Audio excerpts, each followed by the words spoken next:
সে ব্যাপারে আইনি প্রতিরক্ষা দেওয়ার কথা এবং আইনি যাতে সহযোগিতা সমস্ত যোগ্য বঞ্চিত শিক্ষক পান সে ব্যাপারে তিনি নেতাজি ইন্ডোরের দিন ঘোষণা করেছিলেন। সেই মোতাবেক আজকে আমরা বিকাশ ভবনে ওনারা আমাদের সঙ্গে বসতে চেয়েছিলেন। ওরা চিঠি লিখে একটা আবেদন করেন এবং সেই তার পরিপ্রেক্ষিতে আজকে বৈঠক হয়েছে। ওরা বেশ কিছু দাবি আমাদের কাছে করেছেন। আমার ধারণা সেই দাবিগুলো বা কী দাবি দেওয়া সেটা ইতিমধ্যেই আপনাদের কাছে ওরা আপনাদের মিটিংয়ের ফলাফল এক প্রশ্ন আপনাদের জানিয়েছে। আমাদের দিক থেকে বলার যে ওরা যেগুলো বলেছেন সেগুলোর সঙ্গে আমাদের কোনো মৌলিক কোনো বিরোধ নেই, কিন্তু প্রত্যেকটা ক্ষেত্রেই যেহেতু আপনারা বুঝতেই পারছেন এটা মহামান্য সুপ্রিম কোর্টের একটা সরাসরি নির্দেশ আছে, সেখানে আমরা আইনি কবচ বা আইনি সহযোগিতা ছাড়া, আইনি পরামর্শ ছাড়া এখানে আমরা কোনো কাজই করতে পারবো না। ফলে ওদের দাবিগুলি অত্যন্ত ন্যায়সঙ্গত। আমরা আইনি পরামর্শ নেব। প্রথম যেটা ওরা দাবি করেছেন সেটা হচ্ছে যে যোগ্য এবং অযোগ্য এর তালিকা এসএসসি যেন প্রকাশ করে। আমি গতকালও যেটা আপনাদের বলেছিলাম, এটা এসএসসি কাছে অবশ্যই এই তথ্য আছে সিবিআই এর দেওয়া তথ্যের ভিত্তিতে, এবং সেটা এসএসসি 3 বার এফিডেভিট দিয়ে আদালতে জানিয়েছে।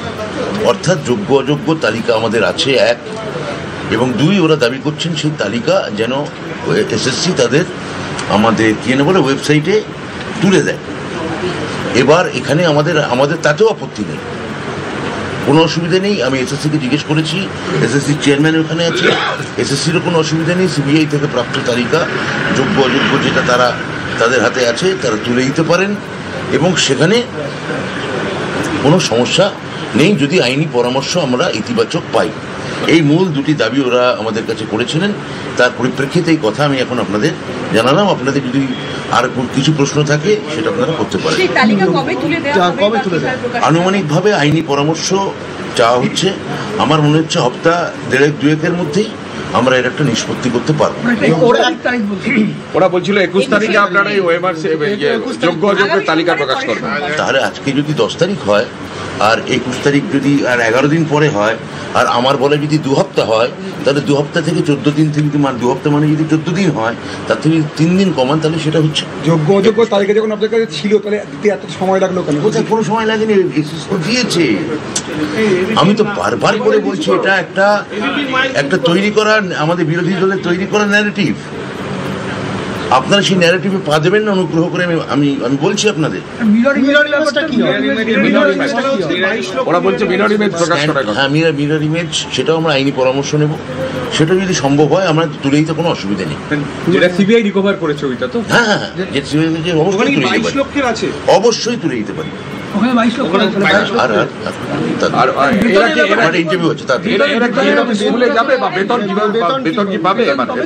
এই নিয়ে আমি তো কোনো কথা বলবো না। এই নিয়ে মহামান্য সুপ্রিম কোর্ট যা বলেছেন, আমি এমন কোনো কথা বলতে পারি না যাতে মহামান্য আদালতের কোনো অবমাননা হয়। এটা যেরকম আপনারা বুঝতেই পারছেন, আমরা সর্বাত্মকভাবে রিভিউ পিটিশনে যাব, মহামান্য সুপ্রিম কোর্টের কাছে আবেদন করব, এসএসসিও করবে, আমরাও করবো। আমার আশা রাখছি যারা বঞ্চিত যোগ্য শিক্ষক তারাও করবেন। ফলে এটা আমাদের রিভিউ পিটিশন অবধি এটা নিয়ে আমাদের কথা বললে এটা আদালত অবমাননা। তাহলে সুপ্রিম কোর্ট এটা অর্ডার দিয়েছে যে যারা যেভাবে সুপ্রিম কোর্ট একটা করে আগে তুমি বলবে, বলো। যেভাবে এই মুহূর্তে তারা রাস্তায় রয়েছেন, প্রতিদিন মিটিং করছেন, অবস্থান করছেন, অনশন করছেন, তারা কি থাকতে? আমি পরিষ্কারভাবে বলতে চাই যে তারা আমাকে স্পষ্টত জানিয়েছেন যে তারা অনশন করছেন না। তারা আমাকে, যারা আমার সঙ্গে যে প্রতিনিধি দল এসেছিল, আমি পরিষ্কারভাবে জানাই আবার, তারা আমাকে স্পষ্টত জানিয়েছেন তারা কোনো অনশনের মধ্যে নেই। তাদের মধ্যে একটা ছোট অংশ তাদের মনে হয়েছে তারা রাজনৈতিকভাবে কোনো না কোনো দলীয় ভাবে যুক্ত, তারা এই অনশন, ধর্ণা বা এই ধরনের উত্তেজক পরিস্থিতি তারা প্রভোকেশন দিচ্ছে। আমার তাদের উপরে কোনো রাগ নেই, কারণ তাদের মধ্যেও যদি বঞ্চিত যোগ্য থাকে। কিন্তু আপনাদের বোঝা উচিত, আপনাদের কোনো আচরণ, আপনাদের কোনো বিষয়, আপনাদের কোনো প্রভোকেশন, বাকি কিন্তু হাজার হাজার সত্যিকারের বঞ্চিত যোগ্য শিক্ষক যারা মমতা বন্দ্যোপাধ্যায়ের ওপর, মুখ্যমন্ত্রীর ওপর, সরকারের ওপর আস্থা রাখতে চাইছেন, তাদের ভবিষ্যৎকে অন্ধকারাচ্ছন্ন করে দিতে পারে। ফলে আপনারা যেটা বলছেন এই অনশন টনশন ইত্যাদি কথা, এটা একটা খুব লিমিটেড একটা অংশ চালাচ্ছে এবং ওদের পরিষ্কার ওদের মধ্যে একটা যে বিভাজন আছে সেটা নিজেরাই আজকে ওরা আমাদের বলেছে। আমি সব উত্তর দেবো। বলছি সুপ্রিম কোর্টের অর্ডার আছে বলে আপনারা বলছেন বেতনের ব্যাপারে এখনো কোনো সিদ্ধান্ত আপনারা জানাতে পারবেন না, কিন্তু সুপ্রিম কোর্টের এটারও তো অর্ডার আছে যে যারা অযোগ্য তাদের বেতন সুদ সমেত ফেরত দেওয়ার, সেই ব্যাপারে আপনারা কোনো পদক্ষেপ নেবেন, পদক্ষেপ করছেন?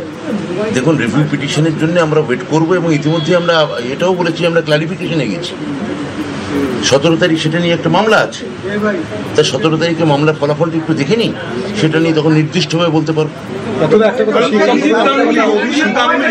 আজকে গিয়েছিলেন চাকরি প্রার্থীদের আন্দোলনের যে এসএসসি ভবনের ওখানে, তাকে গো ব্যাক স্লোগান শুনতে হয়েছে, কি বলবেন? এবার তাকে যদি গো ব্যাক করে থাকেন, এবার আমি তো প্রথমেই এটা বলবো যে কে চাকরি প্যানেল বাতিল করেছিলেন, কে ভক্ষক ছিলেন, কোন ভগবান সেই সময় তাদের চাকরি খেয়েছিলেন এবং সবাইকে একসঙ্গে বলেছিলেন যে সবাই দুর্নীতিগ্রস্ত। তো আমি ওনাদের অভিনন্দন জানাবো এই কারণে যে ওরা বুঝতে পেরেছেন দেরিতে হলেও যে তাদের সঙ্গে সত্যিকারের মমতা বন্দ্যোপাধ্যায় গেছেন, সরকার আছে। যেটা বলে গেলেন যে তারা এখনো পর্যন্ত যতক্ষণ না পজিটিভ কোনো ডিরেকশন হচ্ছে 2 সপ্তাহ পর যে টাইপসিপা বেঁধে দেওয়া হয়েছে, তারা কিন্তু রাজপথেই থাকবে, এমনটা জানিয়ে দিয়ে গেছেন।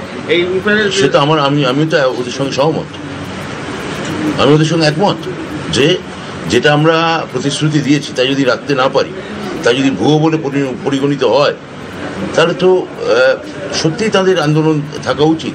কিন্তু আমি তাদের কাছে দাবি করব, যতক্ষণ আবেদন করব যে যতক্ষণ আপনারা আমাদের সঙ্গে আলোচনায় আছেন, যে দাবিগুলো আপনারা করেছেন, আমরা যেটা পরিপ্রেক্ষিতে বলেছি আমরা আইনি পরামর্শ নিয়ে এগুলো প্রত্যেকটি রাখার চেষ্টা করব। সেই সময়সীমাটা অবধি দেখে নিন, অর্থাৎ 21 তারিখ আপনাদের কথা অনুযায়ী না হলে তো সমীচীন বলে আমি মনে করি। কিন্তু ওরা আন্দোলন করবেন কি করবেন না সে নিয়ে আমি আবেদন করতে পারি, সেই নিয়ে তো আমি কোনো আমি বাক্যটা শেষ না করলে আমি চলবো। রিভিউ পিটিশনে কবে যাচ্ছেন বা সরকারের পক্ষ থেকে বা এসএসসি এটা কিছু ঠিক হয়েছে আপনারা কবে যাবেন? দেখুন, রিভিউ পিটিশনে তো আমরা যাবই, এখানে আমরা যত দ্রুত সম্ভবই হয়তো আমরা যাবো। শিক্ষক প্রতিনিধি এসে বলে গেলেন